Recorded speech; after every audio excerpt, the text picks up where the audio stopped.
faziam o que ninguém tinha coragem. Insanidades e loucuras até viadagem. Foi quando eu pensei, é hora de parar. Seguidores revoltados vieram me atacar. Divulgaram meus dados em redes sociais. Recebi vários trotes e até muito mais. Os motoboys ficando bem putos comigo.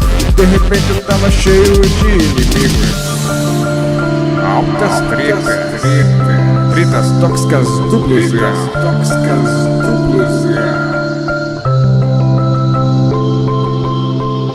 apedrejaram minha casa e quase me mataram. Até bombeiro em casa eles me mandaram. Virei perseguido, tendo a vida ameaçada. Agora filmo o portão, a rua e a calçada. A gente me esculhambando até o amanhecer.